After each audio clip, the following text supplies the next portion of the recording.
In terms of your recovery, did you pitch what you could pitch with tonight, or did you pitch as much off-speed stuff as you did because you thought that would be the most effective against the Yankees tonight? Like I said before, I go based on what my catcher says, and that was, Sandy's game plan tonight was, doing whatever we had to do to get outs. There's no holding back now. It's everything on the table, everything you got. AC said something to me the other night that really stuck, and that was win the first pitch and then win every pitch after that. And I threw every pitch tonight like he was going to take the ball out of my hand after the pitch I threw. So, like I said, you just got to go up there and do what you got to do to get a win. Other questions, Pete? Pitch to the mic. JD, especially given how the game played out, how important was it the early start against Happen? What sort of adjustments did you guys make against him after the success he had against you earlier? Obviously it was important to get that lead right away, and I think it kind of took a little pressure off everyone. Anytime you go into a playoff game, everyone's adrenaline's high, tensions are going and stuff like that, and I think just giving Chris that lead, being able to let him just settle in and go out there and pitch, I think definitely just helped relax everybody. As far as Jay, I think that it was one of those things where he made a few mistakes and we capitalized on some mistakes, really. To your right, guys, Tyler. JD, sometimes free agents come to a new place and they struggle or they take a little time to get adjusted. What was about this fit or where you are in your career that made it such a seamless adjustment for you?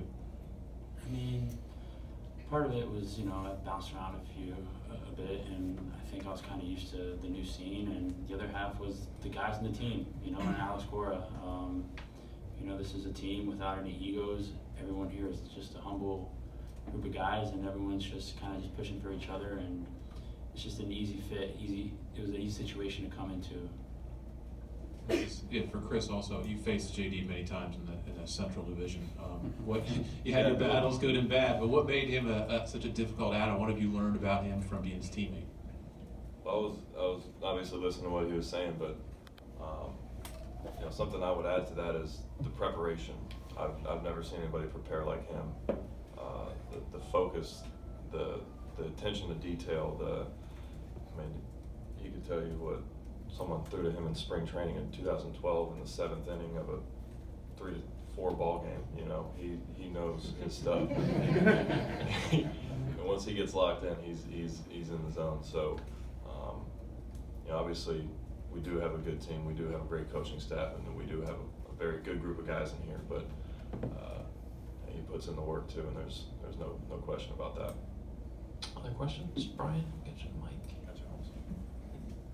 Chris, when you're between starts now in the postseason, do you prepare as if you might be using the bullpen in any given game, or only if somebody tells you that day that might happen?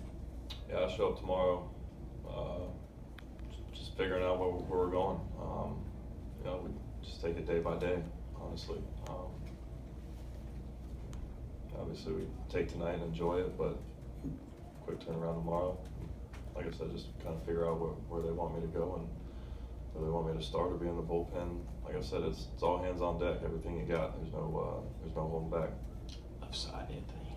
Chris, how much have you felt tonight like a guy who only pitched 17 or 18 innings in the last 2 months versus the adrenaline just taking over and feeling like yourself?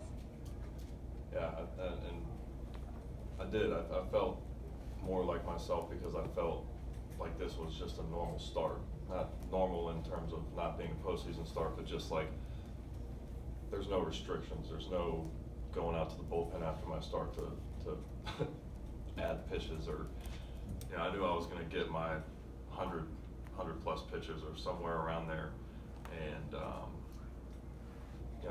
that's a very freeing feeling, and also being here pitching at Fenway, that was awesome.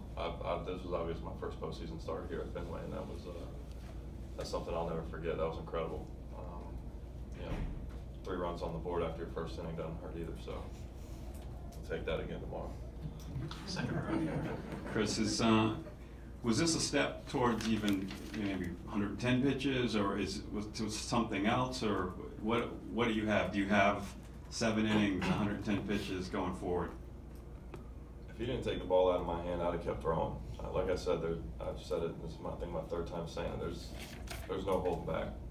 They want me to throw 150, I'm throwing 150. If they ask me to throw tomorrow, I'll throw tomorrow. And I think that's the mindset for every person in this clubhouse, up and down the lineup and up and down the pitching staff. We are fully prepared for whatever is going to be thrown our way, and we're not going to shy away from it. Several last ones, Johnny? Can both of you talk about how precarious the game was late in the game, and could you talk about the bullpen tonight? And at any time were you nervous at all? I'll take this one. Yeah, I mean, it's postseason baseball. You got to be prepared for anything. We obviously have a lot of faith and trust in our guys. It's baseball, though. Anything can be thrown at you. The one thing that I said before and that I will stand strong on is Sandy being behind that plate and blocking balls in the dirt, calming us down, calling all the right pitches and being in the right spots when he needed to. I mean, we put him through the ringer tonight, and top to bottom, from the start of the game to the very end. So I think when you look back at this game and you see, go look at how many balls we threw in the dirt to try to get swing and misses, and he was as solid as you can possibly be behind the plate, and I think that helps tremendously. 2 last ones, Tyler. JD, it's probably a longer conversation, but it's obviously difficult for a hitter to hit 330 with 40 home runs. I mean, you don't see that combination a lot. What is it about your game, your swing or your approach that allows you to both hit for average and power? I think it's a combination of who I am and what I take pride in. I don't go up there and try to hit home runs. Contrary to everyone's belief of, oh, JD's a launch angle guy, he wants to get the ball in the air, this and that. Yeah, that is true, but you're not sitting up there trying to force situations, trying to force things. I believe that you're a hitter first and you're a slugger second type deal. I prepare and I work hard on my swing, on my craft, on a day in and day out basis to do that, to allow me to do that. And, I was able to, play alongside, in my opinion, the best hitter with Miguel Cabrera, and just kind of watch the way that he goes about it and the way that, he looks at situations and he takes his shots when to try to really drive a ball versus when to try to just shoot a ball type deal. And I don't know, I think I've just grown over the years, really, and just learned about who I am and what I can do and what I can't do, really. I'll take the last one from Evan on your left. JD, when you connect with that pitch and you're circling the bases, I mean, is it a different feeling than any of the other 40+ you hit this year? The setting, the stage, all that? I mean, what's going through your mind?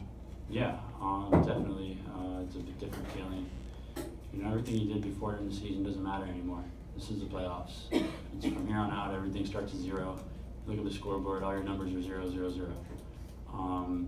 So what's at stake. You know what the situation is. You're playing the Yankees. This is the playoffs. This is you got to go.